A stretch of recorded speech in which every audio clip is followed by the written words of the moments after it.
बिस्मिल्लाहिर्रहमानिर्रहीम। अस्सलामुअलैकुम नाज़रीन, अक्सर लोग हज अकबर के बारे में सवाल करते हैं कि हज अकबर क्या है। और हज अकबर के बारे में मशहूर है कि अगर जुमे के दिन हज हो तो इसे हज अकबर कहते हैं। आज की इस वीडियो में हम आपको हज अकबर के बारे में बताएंगे कि हज अकबर किसे कहते हैं और आया ये बात दुरुस्त है जो हमारे माशरे में मशहूर है कि जुमे के दिन यौम अरफा हो तो इस हज को हज अकबर कहा जाता है। इस बारे में फुक़हा का क्या कहना है तफसील के साथ आपको बताएंगे और कुरान पाक में हज अकबर किस हज को कहा गया है, इस्लामी तारीख का पहला हज अकबर कब हुआ ये भी आपको बताएंगे। और हज अकबर के अलावा हम आपको हज मबरूर के बारे में भी बताएंगे, लिहाजा आपने वीडियो को आखिर तक देखना है। दोस्तों, हम आपको हज मबरूर के बारे में भी बताएंगे जिसका समझना हर मुसलमान के लिए ज़रूरी है, लेकिन सबसे पहले आपको हज अकबर के बारे में बताते हैं। तो नाज़रीन, याद रहे कि शरीयत की इस्लाम में हर हज को खवा वकूफ़ अरफा जुमा का हो या गैर जुमे का, हज अकबर और उम्रे को हज असगर कहा जाता है। कुरान और हदीस में जिस हज को हज अकबर कहा गया है वो तारीख़ इस्लाम का सबसे पहला हज है। आइए आपको इस्लामी तारीख़ के बारे में सबसे पहले हज अकबर के बारे में बताते हैं, जो हज़रत अबू बकर रज़ियल्लाहु ताला अन्हा की इमारत में अदा किया गया। इस हज के बारे में जानने के बाद आपके लिए ये जानना आसान हो जाएगा कि हज अकबर किसे कहते हैं। दोस्तों, ये याद रहे कि सन 9 हिजरी को आप सल्लल्लाहु अलैहि वसल्लम ने अबू बकर सदीक रज़ियल्लाहु ताला अन्हा को अमीर हज मुकर्रर फरमाया और तकरीबन 300 सहाबा मदीना मुनव्वरा से आपके साथ रवाना हुए। इस मौके पर ख़ास तौर पर सूरह तौबा की इब्तदाई आयात जो अहद तोड़ने वाले मुशरकीन मक्का के बारे में नाजिल हुई थी वो और दीगर ऐलानात के साथ आपको रवाना किया गया।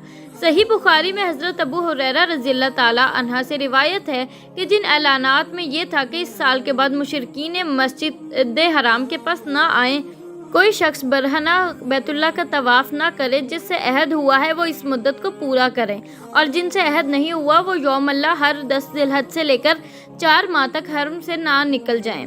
इसके बाद आप सल्लल्लाहु अलैहि वसल्लम को ख्याल आया कि मुनासिब ये होगा कि ये ऐलान ऐसे शख्स से हो जो आपके ख़ानदान का हो, क्योंकि अरब कौम ऐसे मामलों में करीबी रिश्तेदारों की बात को कबूल करते हैं। चुनांचे आपने हज़रत अली को रवाना फरमाया। जब हज़रत अली पहुँचे तो हज़रत अबू बकर ने बड़े प्यार से पूछा, अली अमीर बनकर आए हो या मामूर? हज़रत अली ने फरमाया, मामूर, यानी आपकी इत्तबा में हज करने आया हूँ, मुझे फ़कत ऐलानात करने भेजा गया है।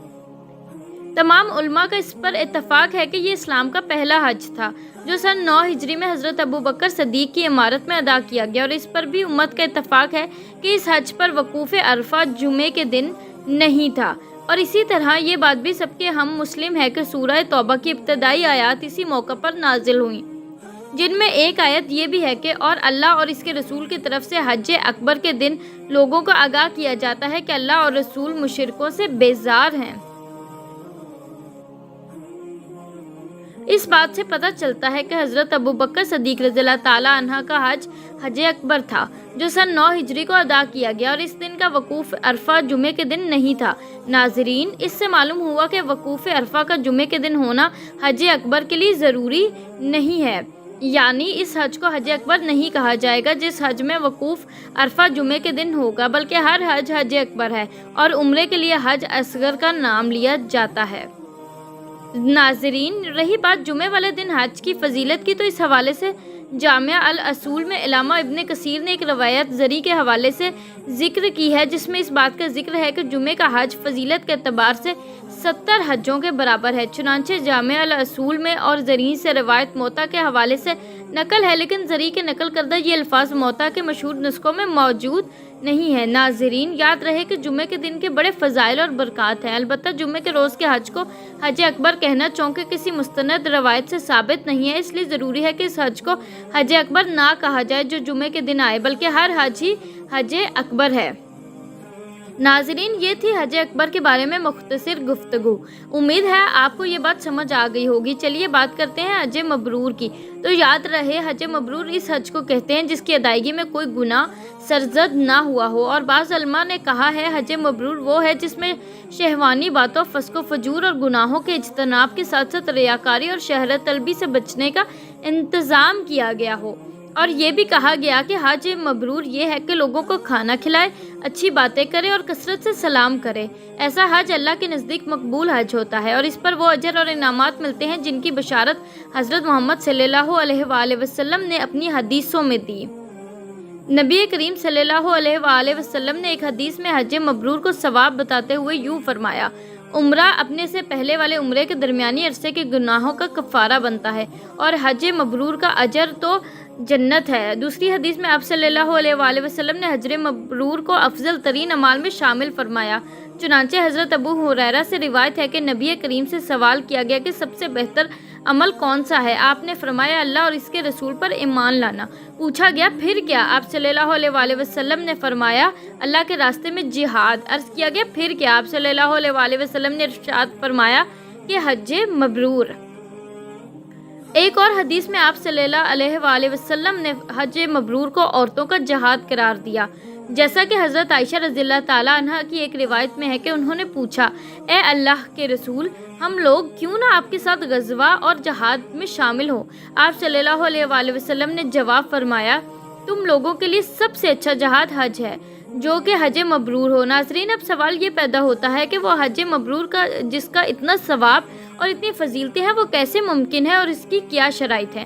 تو غور سے سن لیں کہ حج مبرور کی ادائیگی کے لیے ضروری ہے مندرجہ ذیل امور کا ہونا۔ ان میں سچی توبہ، رفع مظالم، مال حلال، اخلاص، نیت، ضروری مسائل حج کا علم اور ان پر عمل، طریقہ نبوی کی اتباع، گناہوں اور نافرمانیوں سے مکمل پرہیز، ذکر و طلیبہ میں مشغولیت، حدود حرم کے تقدس کا خیال اور اس کی پامالی سے اجتناب، قیام مکہ کے دوران اس کی عظمت و اہمیت کا استحصال اور ایسے قول و عمل سے احتراز جو کہ اس کے احترام کے منافی ہوں، تاریخی اور مقدس مقامات کی زیارتوں کے دوران شرک سے پہلو تہی، خوش خلقی اور حسن سلوک۔ ان امور کی مختصر تفصیل یہ ہے کہ جب مسلمان حج کے سفر کا ارادہ کرے تو اس کو چاہیے کہ اپنے گھر والوں اور اپنے دوستوں کو اللہ سے ڈرتے رہنے کی وصیت کرے، یعنی اللہ کے احکامات پر عمل کرنے اور گناہوں سے بچنے کی تاکید کرے۔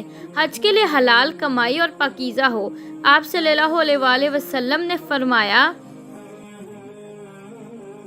اللہ تعالیٰ پاکیزہ ہے اور پاکیزہ ہی چیزوں کو پسند کرتا ہے۔ ناظرین، حاجی کو چاہیے اپنے حج سے اللہ کی رضا اور دار آخرت کی فلاح کا طالب ہو اور ان مقدس مقامات میں ایسے اقوال و اعمال سے اللہ کا تقرب چاہے جو اللہ کو پسند ہوں۔ حج کے ذریعے دنیا کمانا مقصد نہ ہو، نہ ہی ریا، شہرت اور فخر و مباحت کی خواہش رکھے، کیونکہ یہ سب بدترین مقاصد ہیں اور اعمال کی بربادی اور عدم قبولیت کا سبب ہیں۔